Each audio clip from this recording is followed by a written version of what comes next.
रसो वही सह आनंदो ब्रह्मेति व्यजानात्।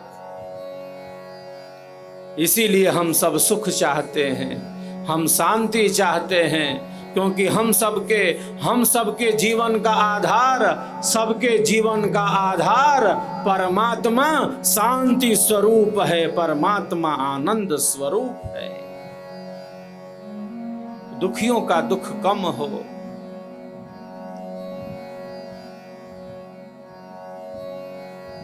दुखी को और दुखी नहीं बना सकते,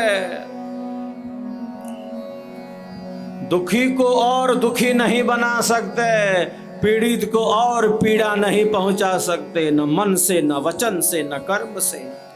किसी को अज्ञान पूर्वक, अधर्म पूर्वक, अन्याय पूर्वक, अविवेक पूर्वक चोटिल नहीं कर सकते। किसी को अन्याय पूर्वक,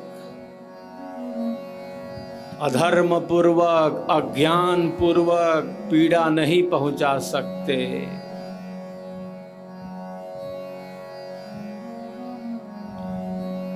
योग यात्रा की प्रारंभिक सीढ़ी ही अहिंसा है।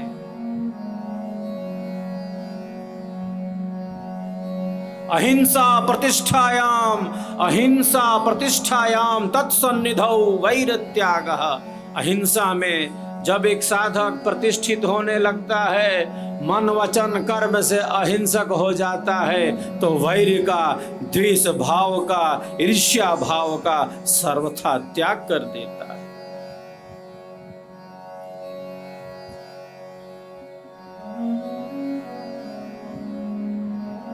अभी हमने वाणी से कुछ नहीं बोला, अभी हमने वाणी से कुछ नहीं बोला, न अच्छा बोला न बुरा बोला, क्रिया में भी अभी कुछ घटित नहीं हुआ,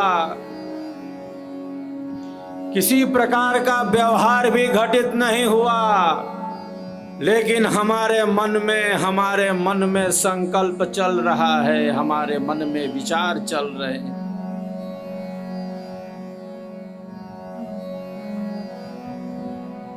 हम जैसा भी सोच रहे हैं,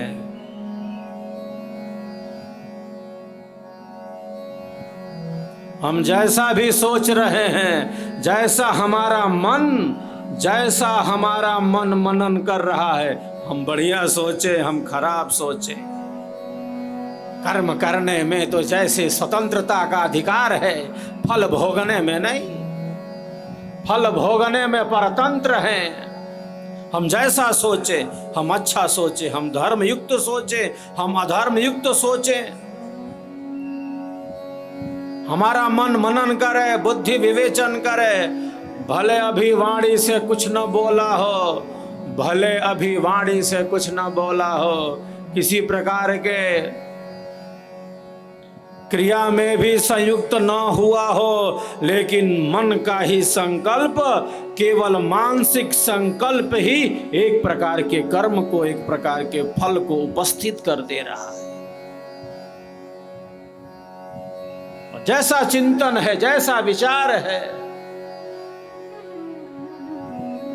जैसी हमारी भावनाएं हैं,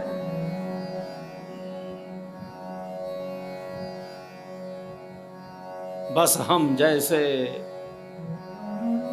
वही बन जाते हैं, जैसा हमारा मन मनन कर रहा है।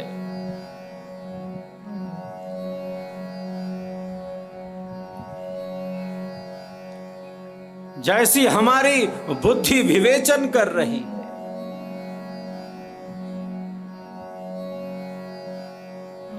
न मन से, न वचन से और न कर्म से किसी को पीड़ित नहीं कर सकते, दुखी को और दुखी नहीं बना सकते।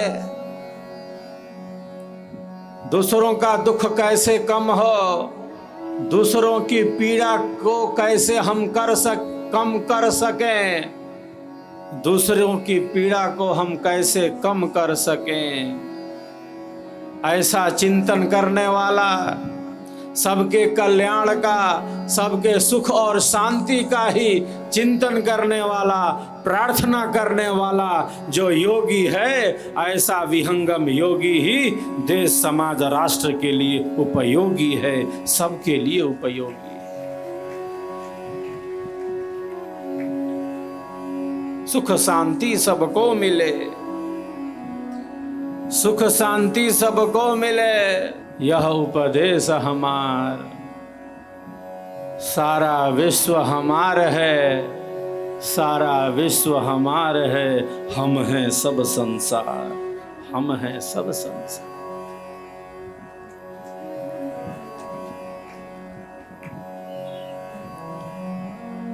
योगी का यह संकल्प है। ये धर्म से लेकर मोक्ष की यात्रा है। भारत सबका कल्याण चाहता है। सर्वे भवन्तु सुखिनः, सर्वे सन्तु निरामयाः, सर्वे भद्राणि पश्यन्तु मा कश्चित् दुःखभाग् भवेत्।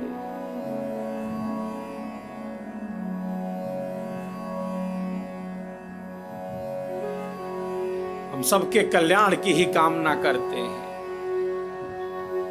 दुर्बुद्धि का नाश हो, कुबुद्धि का नाश हो, सबका मन स्वस्थ हो, विचार स्वस्थ हो, क्रिया व्यवहार श्रेष्ठ हो, परस्पर प्रेम और मैत्री भाईचारे की भावना हो। घृणा को घृणा से नहीं हटा सकते, घृणा को घृणा से नहीं हटा सकते। घृणा को हटाया जा सकता है तो केवल प्रेम से ही हटाया जा सकता है, केवल प्रेम से ही हटाया जा सकता है।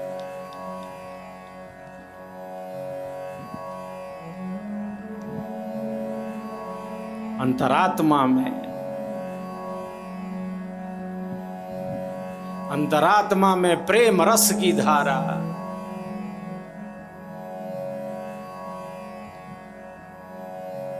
ही भक्ति का रूप ले लेती है। अंतरात्मा में जो धारा है प्रेम रस की,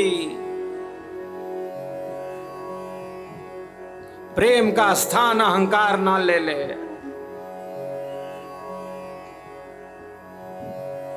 अहंकार जैसे अंधकार हो,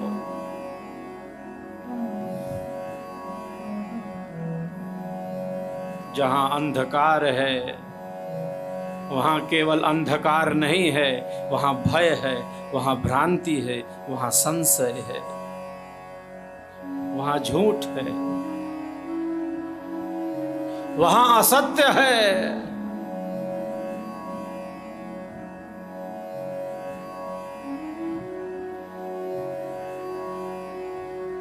केवल अंधेरा नहीं है। जहां अंधेरा है तो केवल अंधेरा है क्या?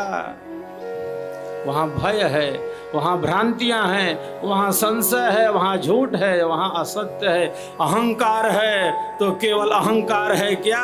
वहां ईर्ष्या है, वहां घृणा है, वहां द्वेष है। केवल अहंकार नहीं है।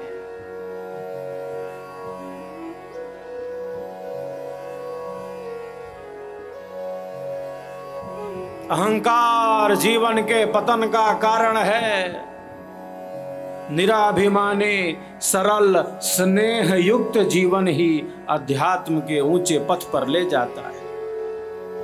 तो हमारे जीवन की सहजता, हमारे जीवन की सरलता, हमारे जीवन की स्वाभाविकता मनोविकार लूट न ले जाएं, बल्कि हमारा जीवन, हम सबका जीवन आनंददायी बने, क्योंकि जीवन का आधार परमात्मा आनंदमय है, आनंदमय है। जीवन आनंददायी बने। कोई हताशा, कोई निराशा,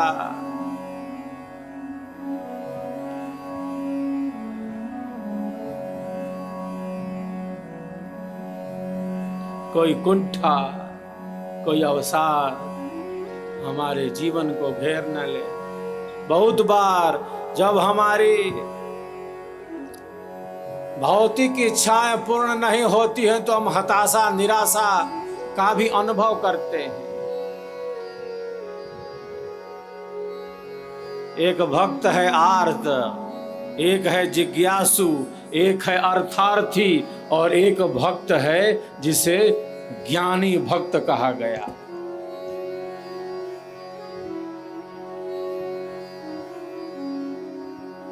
तो 4 प्रकार के भक्त हैं। प्रथम तो वही है जो दुखों से छूटना चाहते हैं, और दुखों से भला कौन न छूटना चाहे।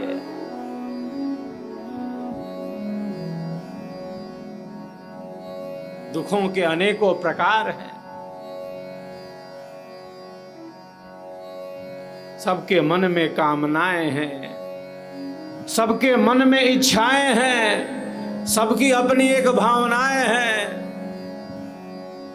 जो धर्म युक्त कामना है, जो विवेक युक्त कामना है, जो ज्ञान युक्त कामना है, शिष्य और शिष्याओं की, उनकी कामनाओं की तो अवश्य ही पूर्ति होनी चाहिए, अवश्य ही पूर्ति होनी चाहिए।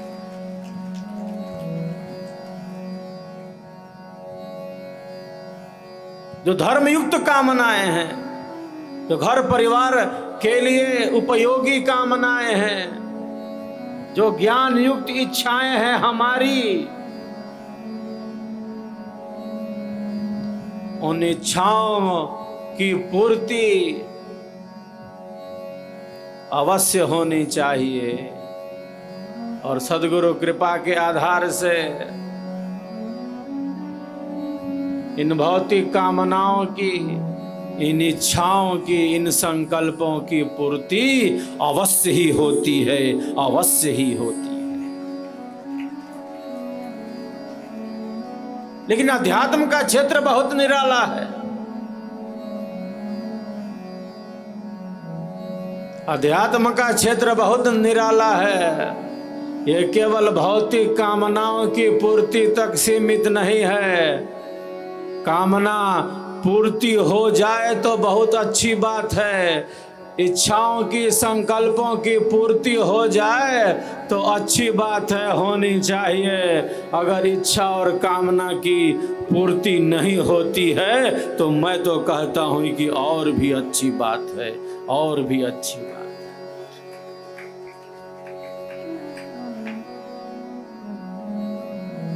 क्योंकि जीवन केवल कामनाओं तक सीमित ना हो, कामना की पूर्ति होनी चाहिए। बहुत बार हमारी जो इच्छाएं हैं वो अधूरी रह जाती हैं, हमारी कामनाएं अधूरी रह जाती हैं।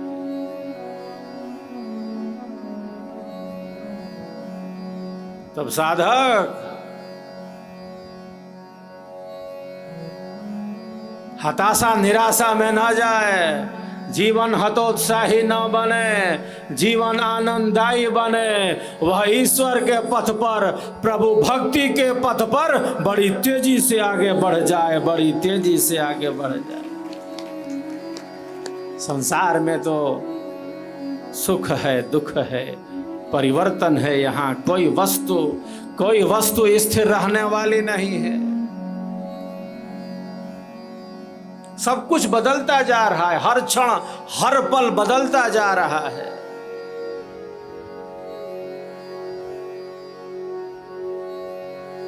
ये सुख है, ये दुख है, ये कर्म है, ये बंधन है, ये जेठ की दोपहरी है, ये सावन की रिमझिम फुहार है, ये गुलाब का फूल है, इसमें कांटे लगे हुए हैं, ये शरीर है, ये संसार है। हमारे शरीर के परमाणु हर क्षण बदलते जा रहे हैं। कोई वस्तु यहां स्थिर रहने वाली नहीं है।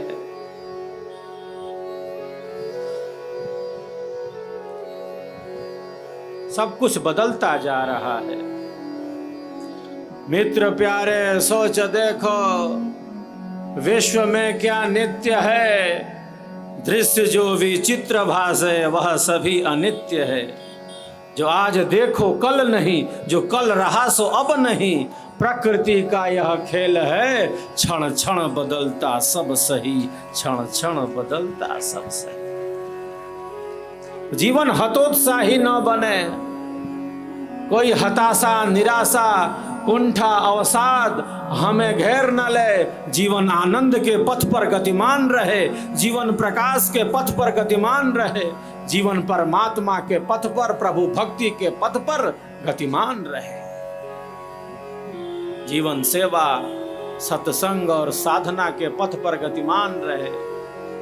संसार के सुखों में, संसार के दुखों में, संसार के सुखों में, संसार के दुखों में इतनी शक्ति नहीं है कि एक साधक और साधिका को सेवा से अलग कर सके, सत्संग से अलग कर सके और साधना से अलग कर सके। लेकिन आप सबों के अंदर जो श्रद्धा भाव है, आपके अंदर जो सत्य पर पूर्ण विश्वास है, आपकी जो श्रद्धा भावना है, आपका जो दृढ़ संकल्प है, वह तो नमन करने योग्य है, नमस्कार करने योग्य है। श्रद्धा भाव शिष्य का आंतरिक धन है, शिष्य का आंतरिक धन है। ये कोई बाह्य धन नहीं है, भौतिक धन नहीं है। जिसके भीतर श्रद्धा भाव है, वह तो ज्ञान को ही उपलब्ध हो जाता है, क्योंकि वह सत्य पर विश्वास के साथ स्थित है। गीता में योगीराज कहते हैं, श्रद्धावान लभते ज्ञानम तत्परः संयतेन्द्रियः।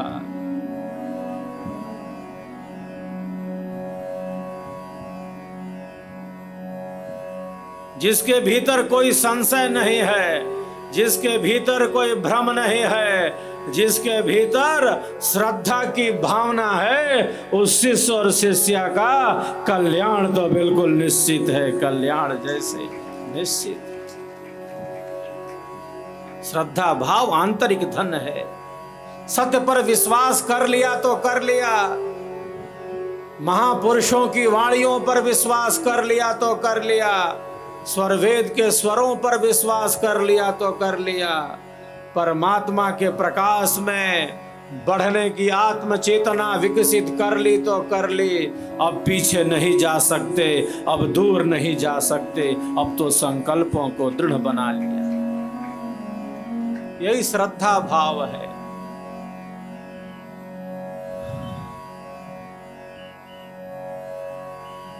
जिसका अर्थ है सत्य पर पूर्ण विश्वास।